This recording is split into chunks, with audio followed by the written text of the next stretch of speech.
Sipas të dhënave të Komisionit Qendror të Zgjedhjeve, gjatë 26 viteve të fundit në Kosovë janë organizuar 11 procese zgjedhore për kuvendin e Kosovës, ndërsa të dielën me 7 qershor qytetarët do t'u drejtohen sërish kutive të votimit për zgjedhjen e deputetëve të legjislaturës së 11. Në garë për deputet do të jenë 902 kandidatë të cilët përfaqësojnë 21 subjekte politike, prej të cilave 17 parti politike, 3 koalicione dhe 1 kandidat i pavarur.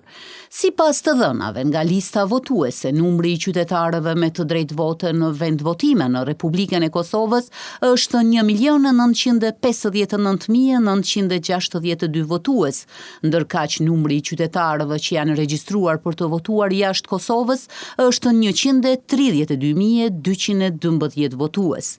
Edhe Komuna Gjakovës po bën përgatitjet e fundit për zgjedhjet e ditës së diel. Nga numri i përgjithshëm i votuesve në vend, 118.486 qytetar me të drejtë vote janë regjistruar në Gjakov. Ata do të mund të ushtrojnë të drejtën e tyre kushtetuese në 36 qendra të votimit ku janë planifikuar të hapen gjithsejt 144 vendvotime.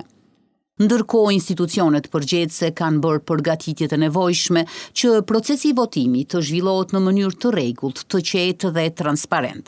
Qendrat e votimit do të hapen orën 7 dhe do të jenë të qasshme për të gjithë votuesit gjatë gjithë ditës së zgjedhjeve. Pjesëmarrja në votime mbetet një nga format më të rëndësishme të angazhimit qytetar, pasi përmes votës qytetarët kontribojnë drejt për drejt në vendimarrjen demokratike dhe në përcaktimin e drejtimit të institucioneve të vendit për vitet në vijim. Për këtë arsye, qytetarët ftohen të dalin në votime dhe të shfrytëzojnë të drejtën e tyre ligjore për të zgjedhur.